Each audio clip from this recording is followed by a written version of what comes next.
Tonight, what's next in the deep freeze? Wind chills fall to 60 below in the most dangerous cold in 20 years. An extended period of cold like this is deadly, brutally deadly. Dean Reynolds is in Chicago. Jeff Pegues reports on air travel, and we'll look at where the Polar Express is headed next. A city won by American troops falls to Al-Qaeda in Iraq. Liz Palmer reports. Can a blood test spot an athlete's concussion? Dr. John LaPook on new research. And Chip Reed takes a break from the cold with an artist who freezes time. You're out there and you're just trying to capture Mother Nature's art.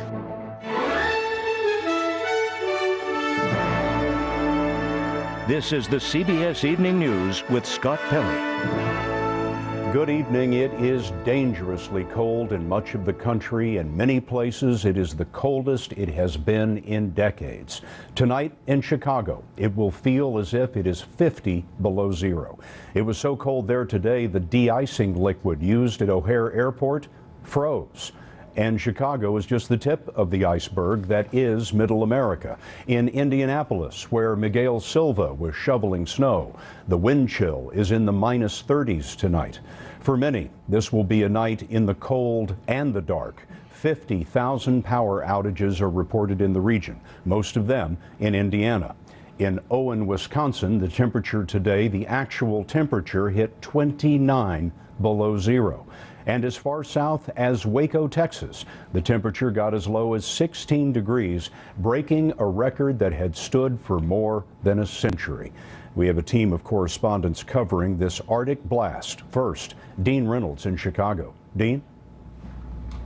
Scott, it's colder here today than it's been in 2 decades, and it's one reason why people here are starting to call Chicago Shiberia. At 2 o'clock this afternoon, it was minus 12 degrees in Chicago, an improvement from 8 a.m. when it was 16 below. It's freezing, man. It's cold. The Lake Michigan shore was freezing solid. Schools all over were canceled today and tomorrow.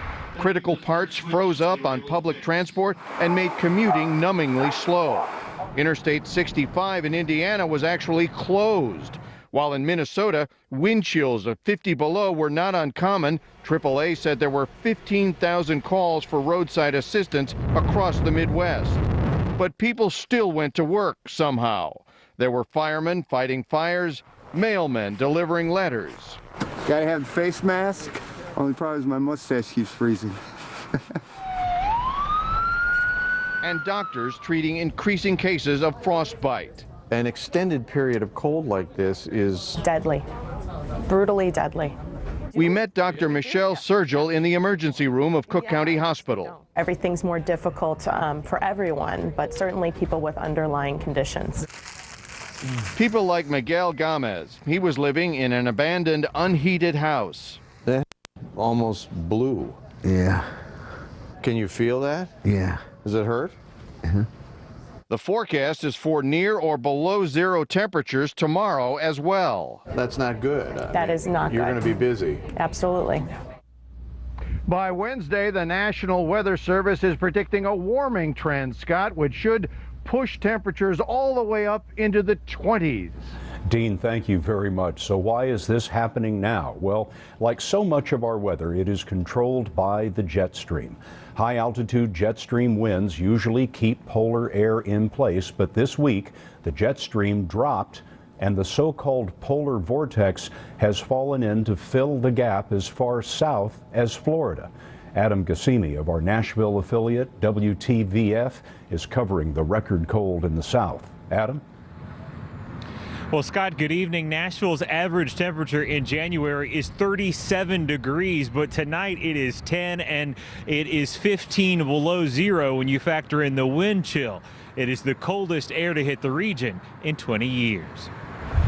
40-mile-per-hour wind gusts knocked out power in southern Kentucky and central Tennessee. Leon Tunstall lost power this morning. When we were with him, it was 10 degrees outside. When I got up, the house was already getting cold, okay, because it's so cold outside. Most homes in this area use electric heat. Tennessee's largest power provider could set a winter record for electricity demand tomorrow. Laurie Parker works for Nashville's largest utility company. People's heat is not shutting off. It's running continuously. So there's just a constant strain on the system. The weather is also testing drivers. Lows in North Carolina and Arkansas were in the single digits, and wind blew snow back on roads cleared by plows. And Scott, public schools here in Nashville are closed until Wednesday. It is only the second time in their history they have been closed and canceled classes because of the cold. Adam Gassimi of WTVF. Adam, thank you very much. The weather is blamed for more than 6,000 flight cancellations today. That brings the total for the past 5 days to nearly 17,000 cancellations. Transportation correspondent Jeff Pegues has more now about the trouble that travelers are facing. At airports across the country, it wasn't just passengers taking a break from the struggle to get home. An entire airline seemed to be throwing in the towel, too. After almost a week of cancellations and delays, late today, JetBlue grounded all of its planes. 526 flights at New York's JFK and LaGuardia, Newark Airport, and Boston's Logan Airport, where Teresa Blakely has been stuck since the weekend. I was dropped off at 6:30 Saturday morning to go on my flight. And it happened when I got up to the, right up there in the counter. They said all flights are canceled going to Raleigh-Durham. JetBlue blamed the shutdown on a combination of weather and new federal aviation rules mandating a certain amount of rest for pilots. It hopes to start fresh tomorrow. At Chicago's O'Hare, American Airlines had a minimal flight schedule because the fuel was freezing and its employees had to limit time spent in the extreme cold. But the temperature is rising in the terminals. Passenger Brittany Leon is trying to get home to Alaska with her 9-month-old daughter. We were supposed to fly out today, and we're not flying out till Monday now. Your cooperation. That's Monday, a week from now. Scott, we call JetBlue. They say they hope to have their operations at 100% by 3 p.m. tomorrow. We also called American Airlines. Its operations will depend on the weather. Jeff Pegues at Reagan National Airport. Jeff, thank you very much. So what is going to happen next? For that, we turn to Eric Fisher, chief meteorologist at our CBS station in Boston, WBZ. Eric? Well, Scott, bitter cold, certainly the story this evening. 20 to 40 below zero wind chills for so many Americans. In fact, it is colder in Indianapolis right now than it is in Barrow, Alaska, where the sun won't even rise until late January again. Wind chill warnings and advisories go from the Canada border all the way down to Naples, Florida. The breadth of this is what is so striking. In terms of low temperatures tonight, so many below zero, even into Nashville closing in on zero. Orlando back into the 30s to around 40 degrees. And then tomorrow in the peak warming, not doing a whole lot better, staying in the 20s in Atlanta, 30s in New Orleans, teens for Boston, and just above zero in Cleveland. Now, the good news is this polar vortex starts to reconsolidate around the pole as we head toward late week. And that means much of the cold heads back up to the north with it, some much needed relief by the time Thursday and Friday roll around, Scott. Better days ahead. Thanks very much. In another big story tonight, there are troubling developments in a part of Iraq where more than 1,300 Americans fought and died. It's Anbar province, where